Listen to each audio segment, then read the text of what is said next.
I'm Roger Misso, and this is How to Lose an Election.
Welcome, everyone, to another episode of How to Lose an Election. I am Roger Misso.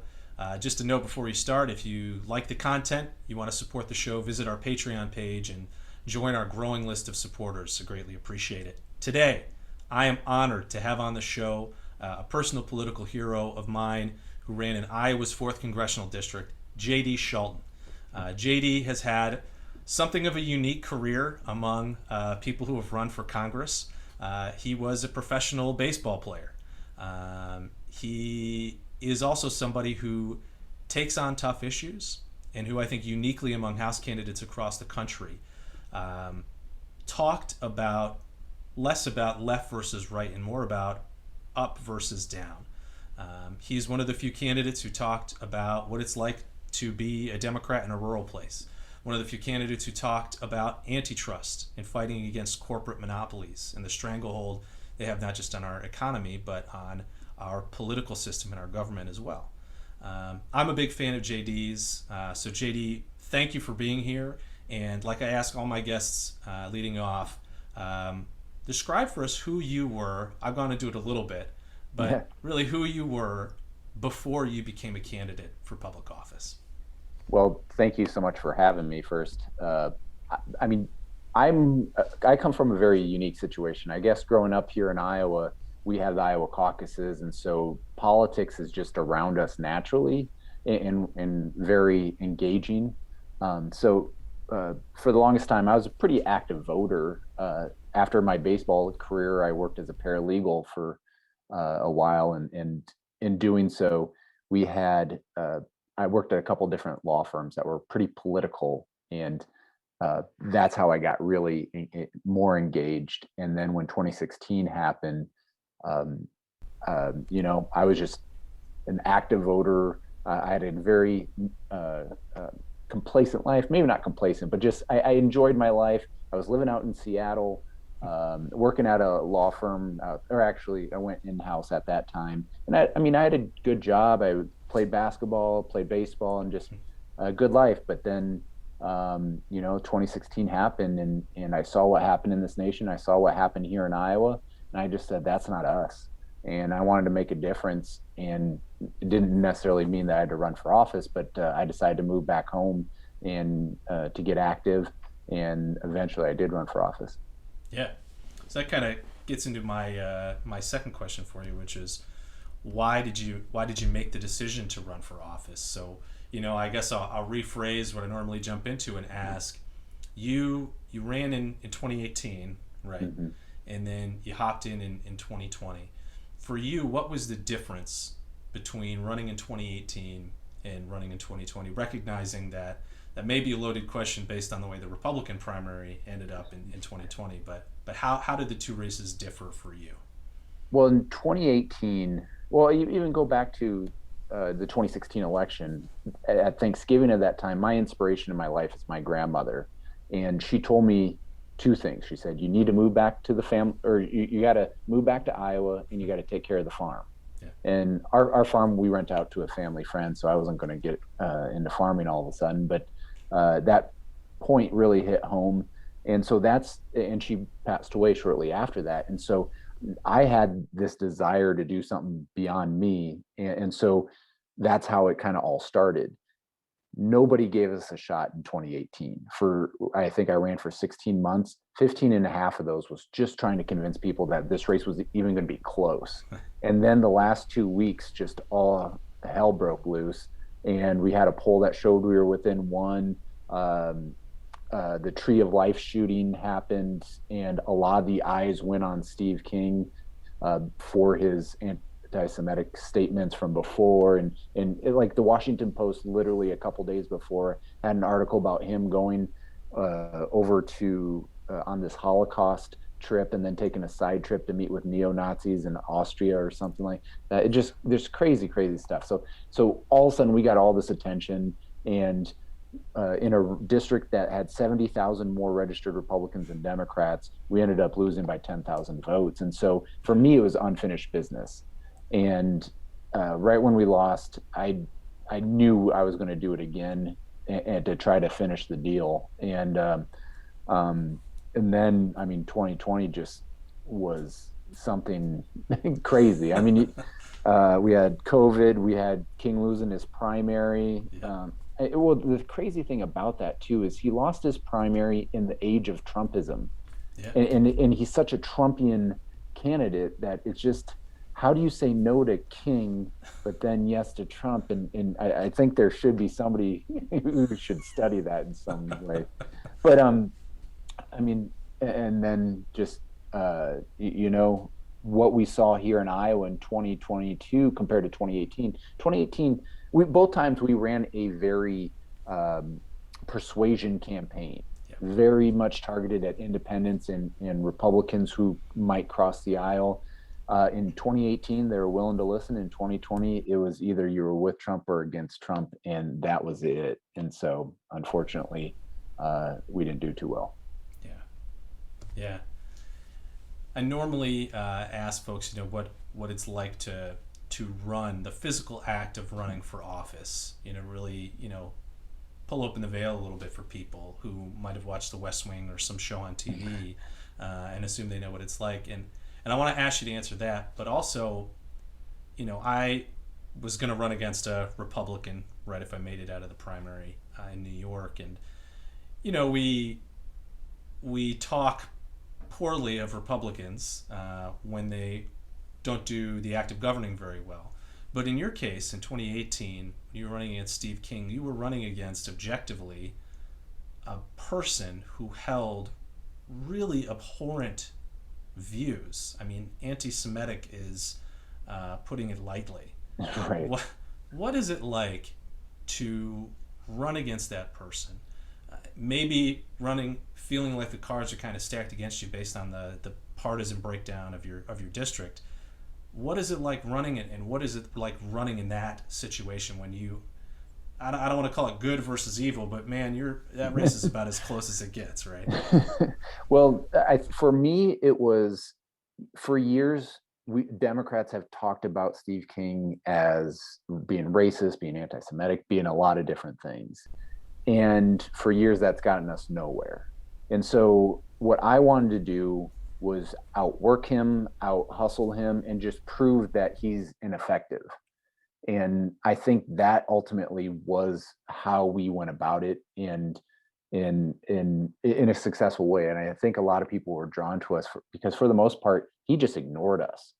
He thought anything that he would bring up about us would just show more attention to me and legitimize us. And so I think that allowed us. I think to really outwork him, and I think he really underestimated us and what we were capable of doing. But I mean, the other side of that too is like, how do I go from never running for anything to being competitive against one of the most notorious people, notorious members of Congress, and in a district that's 39 counties. So east-west, it's a 4 to 5 hour drive. North-south, it's about a 3.5 hour drive. And just this huge district. We're the second most agriculture producing district in America. And so a lot of cornfields and a lot of soybean fields. And so the one thing we did have that before doing this, I knew that Winnebago Industries are made in my district and in my district. And so my only goal really was very this basic of raising enough money to buy a used Winnebago and just go nonstop. And the kind of the funny story about that is I ended up I had a vision of what I wanted, but then when I was doing research, I found in 2015 they did a retro style of like a from their 70s. They had this old model, and I just like that is cool, like just super cool. And so I'm like, I want that. But then like all the used ones, I mean, they're like way out of my price range. Yeah. But then I found this used one down in Arkansas on some website, and I bought it sight unseen. I flew a buddy down there, and then when he brought it back up, I was like, "Oh my goodness, this is way too big." But you know what? When most of the people here in Western Iowa, when if you ask them about me, they would bring up, we named it Sioux City Sioux after the Gene Autry song. And it just, I mean, it's one thing to go from town to town to town and to continue to be seen, but it's also to be memorable or something that would, that would really catch people's eyes and make them know that you're in town. And it was the best thing we ever did. No political consultant would ever tell you to buy a Winnebago. In fact, in my primary, in my 2018, in 2018, I had a primary, and in that primary, we had a choice of either going up on TV or buying the RV, and I chose to go buy the RV because I mean, we outworked our opponents, and ultimately we were able to do both. But um, it was one of those things that it just it made for part of our whole story. And in 2018 I went to all 39 counties at least 3 times, and then in 2020 we had to up that and I went to every single town, all 374 towns in the district during COVID. So we were very cautious, and I was very protective of my staff and meeting with people, even though a lot of people in rural Iowa at that time were not very serious about COVID. Yeah, that's right. It's a good point about the Winnebago too. I always found on the trail that you can't really put a premium on the gut instinct of the candidate or the campaign manager sometimes. So that is sometimes politically also the best thing to do. So props to you for sticking with it. Thank you. Yeah. I started this show, we talked a little about beforehand, to fill kind of a gap that I saw in the way that we talk to candidates and the public about running for office. Because the reality is, as you and I both know, about 80% of the people who run for office every year across the country are going to lose their elections. I mean, it's just the fact of the matter. But we don't talk a whole lot about what that feels like. So, hoping that you can help me pull the onion back a few layers for folks and talk about, maybe 2018 and 2020 going into election day. Number one, how do you prepare yourself after a campaign process that is very vulnerable public thing that you're doing? How do you prepare yourself for that political judgment day, number one? And then number two, did you think you would win heading into election day? And how did you process sort of those feelings, emotions that come up inevitably in getting to the end of something big like a political campaign? So in 2018, I knew I was close. I didn't know if we were quite there. And with all the stress, and especially again that last week, for folks who may not know, we ended up raising like 1.1 million in the last week alone, or last like 10 days alone. It just in the spotlight. Like I was in Rolling Stone, Washington Post, New York Times, like every major published thing. Like it was nuts. And so like that whole week was just exhausting, and just trying to do every last bit that we could. And so the night before the election, the best thing I could have done was I went to Iowa State because I was going to be on campus all day election day and then drive back to Sioux City. I voted early. And so I just drove back to Sioux City to have party. And so that's 3 hours. But so the night before, on Monday nights at the rec center, they have 5-on-5 just pickup games. And so I'm good friends with the former quarterback, Sage Rosenfels. From there, he played 12 years in the NFL. And I asked him, hey, I was like, hey, man, do you want to come hoop with me? And so we got one of my interns and his two roommates, and me and Sage. And it was the best thing that could have happened. Just like it, for me, like I'm very active in sports and athletics. And so like that calmed me. I had some press and meetings after that. I could only play for a short amount of time, like about an hour, I think, but we went 5-0. And then that really, for me, got me into like that was like the moment of, okay, this is starting to come to an end. All day the next day we were on campus. And then when I drove home, like I had no idea, but like that drive home too, I had a driver at the time. And it just, it helped me, just that 3-hour drive just got me into a mental state of, okay, this is it tonight. I have no idea what the outcome's going to be. There is a chance that we could pull this off.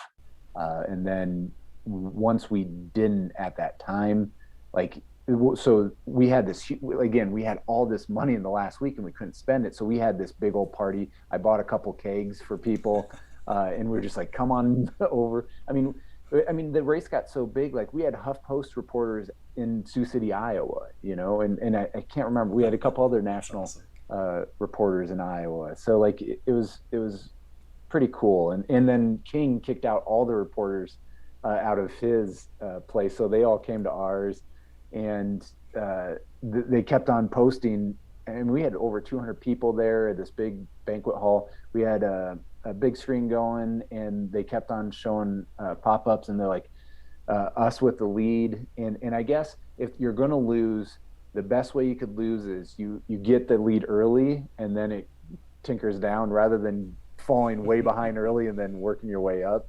And, yeah. And so it just, I mean, it losing stinks. Calling King to concede was awful. But I don't think people have ever done it, because like he seemed really nervous and awkward on the phone. And so, but I mean, who's no, I mean, that was, who's to say. But then this year was different. Everything was different. We didn't really have a party, but I wanted the team together. So we got this similar room, and we just kind of all spread out. We were just watching returns, and just within 5 minutes, we were seeing numbers that were nowhere near where we needed to be. And which was shocking, because like we had 2 polls, like one was a Des Moines Register, one was Monmouth, that showed we were within 5%. Our polls showed we were just a little bit closer, and we needed several things to break our way, but we were seeing that there's potential for that. And then something just happened in the last weeks that just shifted things here in Iowa. And I mean, my opponent this time in 2020 had a push poll that said I was going to kill babies, going to kill the farm, going to take away guns, and like the 10 of just the craziest things out there. And then it said, would you vote for him? And that push poll was closer than what the outcome ended up being. I mean, that just it was mind blowing. And there was nothing we could have done. And I mean, we worked our tail off. We outraised my opponent. We outworked my opponent. We outorganized. We did everything. And it just, we weren't rewarded this time. And that was really hard to swallow, to know the effort that was put into this. And I wouldn't say they did nothing, but like it was minimal. And they wouldn't debate for the longest time. Then they did one debate. They wouldn't, just like, there was, it's sad to see like how hard you could work, and just that it just didn't connect. And it's, I don't know, I'm really not bothered by it, because I know this district, and the wave, like there's nothing you can do in a wave here. I was hoping the wave was going to go the other way and that we had a chance. And we had to have a lot of things in a district like this to have a chance. And it just I wouldn't change what we did. I mean, I thought we ran a phenomenal race and we worked our tails off and everything, but at the end of the day, we fell short. Yeah. I mean, you did run a phenomenal campaign, Well, thank and you you. should be incredibly proud of that. I mean, you inspired so many people, and but I know it's not real good consolation, right? And loss sucks, It right? does. It does, and um, you can't really sugarcoat over it, but it's Yeah. good to talk about. And I wonder, can you talk a little bit about how you process that, the loss in 2020, what you did afterwards, how you make sense of that, you know, given everything you just talked about, right? You threw literally everything into it, including the kitchen sink. Um, but it was a wave year, and the things that needed to go for you didn't go for you. How do you process that, and how do you get back to being right after something like that? Well, I'll say baseball, playing minor league baseball was the best thing that could ever happen for me to train for this. I mean, it is such a grind day in, day out. There's 10-hour bus rides where you can't lift your arm above your shoulder and you still got to pitch that night. Um, and that's what I feel both campaigns were so much about was just the grind. When in 2018, I put my life on hold. I didn't have much in savings. I don't come from wealth or anything like that, but I was so driven to do this. I just had to do it, and fortunately, I was able to have enough money just to squeak by. And fortunately, in here in Iowa, it doesn't cost much to to get by. And so um, then between cycles wanting to run again, but again, I'm a working class person, and so I had to find a job. And luckily, because of the national attention and everything, and luckily because of the caucus coming up, I was able to find a group that was really trying to raise awareness, an anti-poverty group that was able to hire me. And I mean, I didn't get rich from it. You don't get rich off of nonprofits, but I was able to get by enough to make it to today. And so now I'm trying to figure out what's next. And like immediately after the election, it is one of the hardest times because like you're just so drained from giving it everything you had, but then you have your staff is leaving, so you have to make sure you get all the things from them before they take off. Even though we were mostly remote this time, it's still making sure that where are all our lists, where are everything you worked on for the last year and a half, where can I find those, where'd you save them, type of stuff. In 2018, we had an office, and breaking down the office it was exhausting. Yeah. um, After everything, and then people leaving too. So then it's like I have all this. I have pretty much a whole office in my house because because of COVID, we didn't have an office. We were mostly virtual. So I have all our extra posters and stuff, and I'm Yeah. still trying to sort through all that crap. But then mentally, it was just it's for me. It's really hard to really comprehend like I've at certain times during the campaign, I also felt this where I just suffered in probably some form of exhaustion. And then like this time after the election, like I was just spent because it was like 4 years. Here I am, like we didn't improve on what we did in 2018. We went drastically the wrong way, and just like what do you do? What's next? And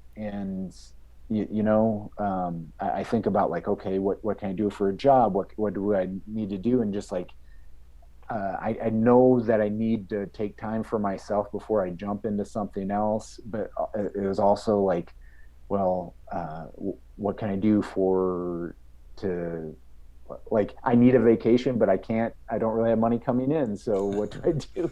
Yeah. So fortunate enough, I was able to, uh, I had a little bit of money that I ended up going down to the Southwest and just do a lot of hiking, and then came back home, and now I'm really on the job hunt right now.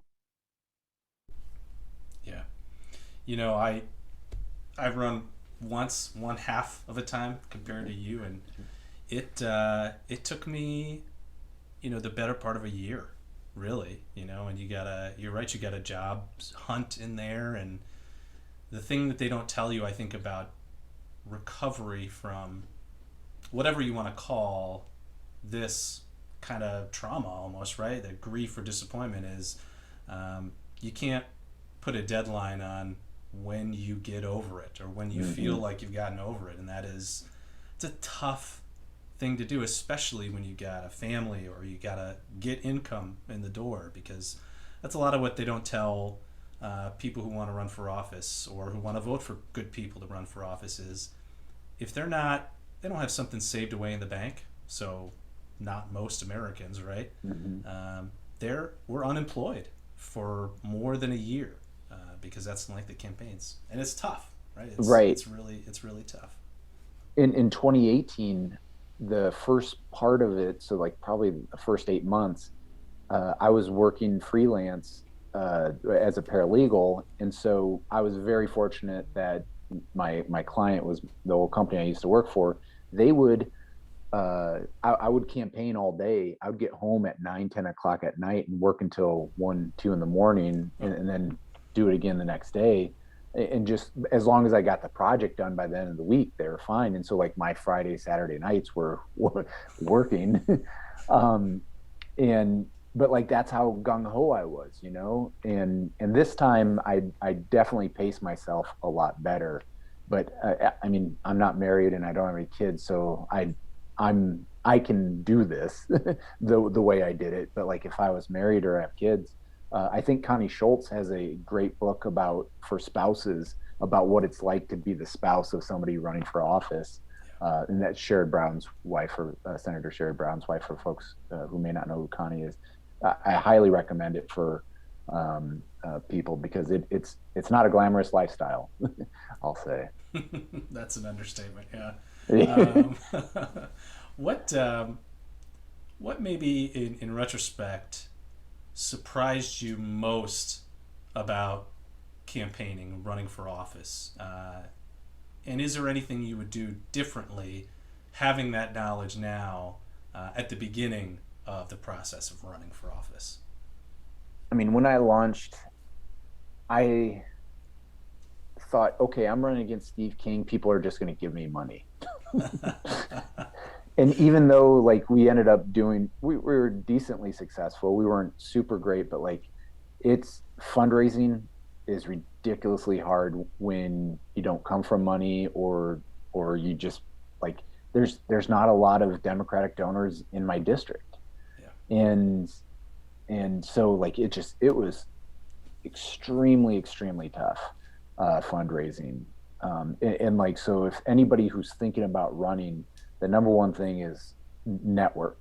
Before you launch, network. You don't have to tell folks that like, hey, I'm going to be running someday, but uh, uh, blah blah blah or whatever. But what you should do is just build relationships, see who the local donors are, see who the local influences are, just get to know them. And like when I launched, I was so green and just um and it's a joke in a lot of the places in this district where I first did our me like the first few months, like I was awful public speaker.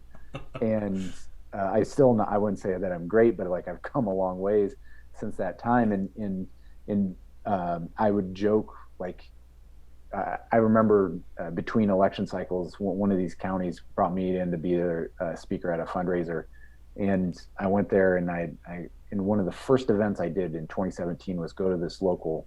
I think they had like an ice cream social or something, And I asked folks there, I was like, hey, how many people were at that ice cream social? And most of them raised their hands. I go, how many people thought I would get within 3% of Steve King after that? And like nobody raised their hand. And it's just, I knew what was in my heart. I knew what I was capable of doing, but it took a lot longer to get there. And then, I mean, you look at even 2022, I had a lot of, I'm sorry, 2020 also. um, uh, I had the Iowa caucuses, so I was talking to national figures, national press people constantly. The first half of running, I had the fundraising from the time before, uh, in which we broke record fundraising amounts for the time before, and all that, and I was running against Steve King until the primary, and it still wasn't that easy to fundraise, and so that was by far the hardest part of all of it, and just the amount of time you have to be on the phone. And I joke that I really don't like asking for money, and I'm not a big talker. So running for office may not have been the smartest thing I've ever done in my life. The struggle and the grind is real. That was 100% my pain point too. Right? Didn't come from money, but I've been a student of politics my whole life pretty much. So I knew people said like fundraising is really hard, but until you are the person who's got to make the ask, man, you don't know how hard it is. Yeah, Which yeah. you know leads me into the thing that I think is unfortunately maybe unique about you among a lot of candidates nationwide is that many people are able to put their thumb on the problem in politics, which is the outside role and influence of money in the system. A lot of people want to talk about campaign finance reform and public finance of campaigns, which I think is great. Um, but you, almost uniquely among candidates, talked about more than that. You talked about antitrust, fighting corporate consolidation, monopolies, monopsonies, quasi Mm-hmm. monopolies, and it's not a sexy topic, but it really cuts through. And I think what we both found is it cuts through Republican versus Democrat, right? Rich versus poor, rural versus urban. It's something that we all face that isn't given a lot of voice in traditional party politics. And I'm just wondering if you could talk about, your experience uh, talking about that issue, campaigning around that issue. It's something that attracted me to you, and your Mm-hmm. messaging on it, I thought, is just 100% what the party needs right now. But how did you come to that issue, and how is it like campaigning on that issue in Iowa, and as really a national figure on the topic?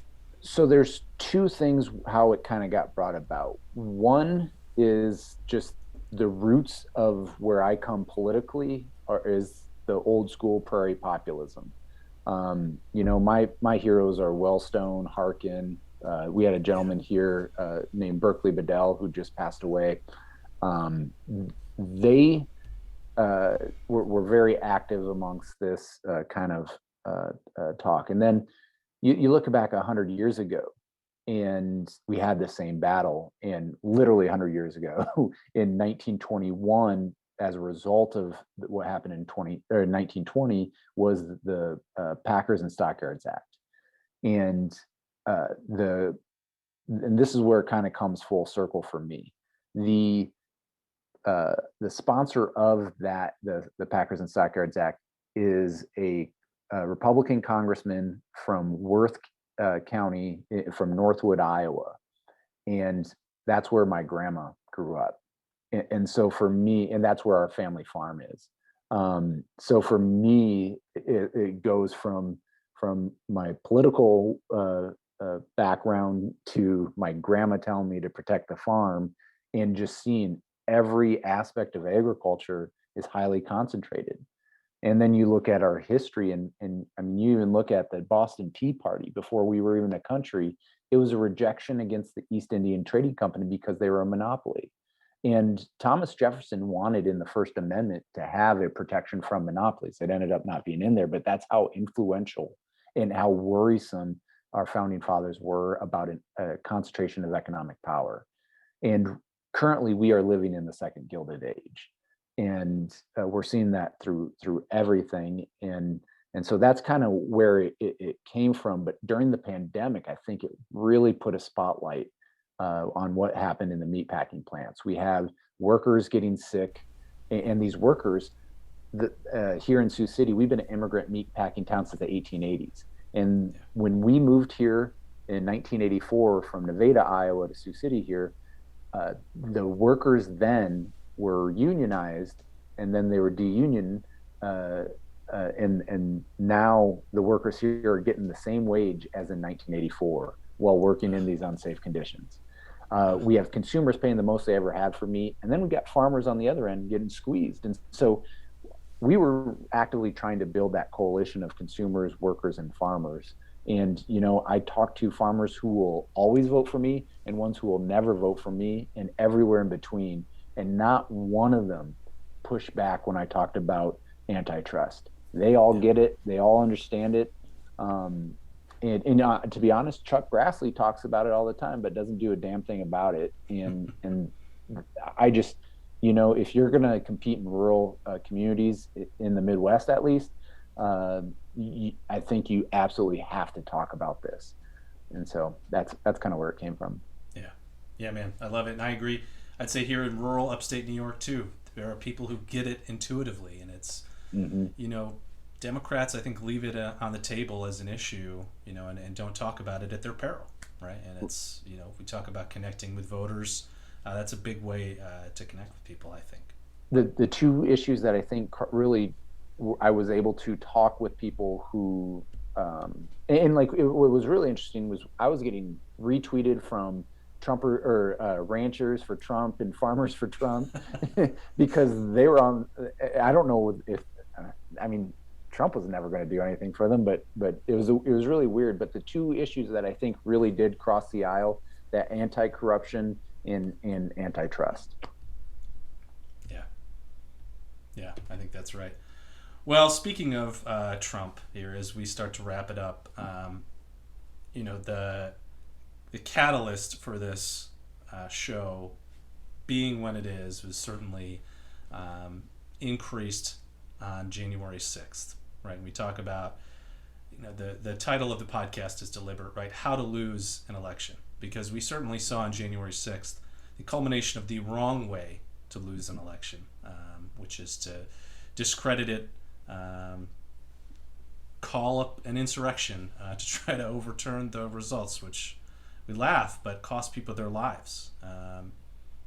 I've been pretty public about my thoughts on it, and I just am wondering what you thought watching the insurrection go down on January 6th, and what you think about it, and how we move forward as a country after something that is just so incredibly divisive and just historically bad for our nation. At on the 6th, I was I was in Santa Fe, New Mexico, purposely at a place that didn't have Wi-Fi, and I could not look off my phone. I was on my phone the entire day, and I don't know how to describe it other than rage. And I am one of the most patient people you'll ever meet. I'm not, I'm passionate about what I believe in, but at the end of the day, I'm very respectful to the other side and everything. But when I saw that Confederate flag in the U.S. Capitol, and then, I mean, that was very early on. That was one of the few earlier pictures, and then you started seeing more and more and more, and just to this day, I am filled with rage, and so much of me wants to not be involved in politics. Most of my life, I haven't been in politics, but when that happened, and even to this day, not one elected Republican in the state of Iowa has said that Biden won fair and square. I mean, that's the reality that I'm living in over here, and I cannot let that go.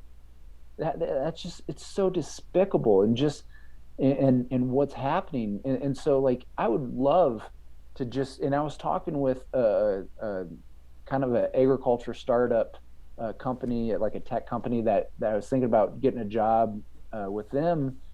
But then I just like I can't let go. I can't let this go. And so um, that's kind of what's fueling. I don't know necessarily what's next. I have a few projects that I want to launch, and it all stems from I can't let what happened go, and it hits me in a certain way that I am far too passionate about this country, and why I decided to run initially, and everything. Like it is, that's not who we are, and it is going to be a scar on this country for a while. And what we're seeing, just the disgrace on the other side of folks who aren't um I just it's weird because like it seems like it's so far removed, and then when I got back into Iowa, I started seeing all these Trump flags still. I started seeing they took Pence's name off of the Trump signs, and they put JFK Jr. And it's this movement, this QAnon, this disinformation, this misinformation. But the same folks, it wouldn't exist if we had elected officials who would stand up and do the right thing, and they know damn well that Biden won this fair and square, and and they won't combat that. They won't do anything. They because of two things. One, it helps them get elected, and two, people are profiting off of this. Yeah. And as long as those two things still exist, we're going to have this party that believes in conspiracy theories, that pushes dis and misinformation, and it's ruining our country. Yeah. It's funny talking about antitrust and corporate consolidation that really you didn't see the groundswell of Republicans denounce the insurrection, I think, until after their corporate donors started saying, hang on, we're going to pause our donations, right? So it made me think, gee, maybe this whole time we've been lobbying Republicans to do the right thing. Maybe we should just be lobbying their corporate donors because they seem to be one and the same, right? And it's Absolutely. just, That's it's just exactly sad. right. But after the impeachment trial, McConnell had that long speech. That was only to talk to his donors, the corporate donors, to say, hey, we're good. We're moving on from this. Yeah. You can give me the money, and then I'll deal with this Trump character. And it's just what a joke, Yeah. you know. Yeah. It's super frustrating because like we all talk about unity, we all talk about, I would love to have a Republican Party that we could have a debate on things with, but you can't. And they're not willing to go there. They haven't been willing to go there since 2008.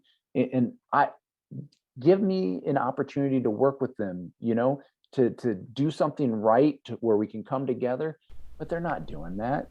And none of them it's so frustrating because when we have what's happening out in DC, it fails us, especially in the rural communities. Yeah. I mean, my district hasn't bounced back since the 2008 economic crisis. And that's the reality. We have Dollar General coming in, overtaking our local grocery stores. Even though we're the second most agriculture producing district in America, folks have to travel a half hour one way to get fresh meat and produce. It's stupid. And so, yeah. So sorry, that's my rant. we could talk about this all day, right? Yeah. And it's just so pervasive. But Mm-hmm. I want to ask you just really one last question, and then feel free to talk about anything to close up. But you've done this now for 4 years, and I've been proud of you in the campaign you ran. I'm as you think about, I think, how to consider not winning in a congressional race. Small consolation, but maybe consolation enough, is that you inspired a whole hell of a lot of people who are now more likely to be engaged in politics because of you, and especially on these issues that are important. So I think that's important. And really, my last question for you is, knowing all that you know now and feeling all that you feel now, would you do it again? Ooh, good question. I often said, I haven't figured out if this is the best or worst decision I ever made. When I remember talking to my mom about deciding to run, and she said, "Don't do it, JD." Mm. And um, my dad said something that was really warming, but it's a much longer story, and I don't want to get into it. But basically, I'm very proud of what we've been able to accomplish. Sure, I would have loved to be a member of Congress, and to really try to do some good, but where I live, um, there's just no voice. There's no Democratic voice, and uh, at the very least, we were able to organize this district and really, um, we did a lot of positive things that, if somebody can take the reins from here, and they have potential to do something with this district, and and so, I would do it again in a heartbeat. Like, I loved it. It was a grind. It was exhausting. Um, I don't know if I'll do it again or not, but like, if I had the choice of doing it again or not, I would do it in a heartbeat. JD Scholten, man, thanks so much for being here. Thanks for inspiring all of us, sharing your thoughts on this episode of How to Lose an Election, brother. Good luck in everything that comes next for you. I deeply appreciate it. Thanks for having me.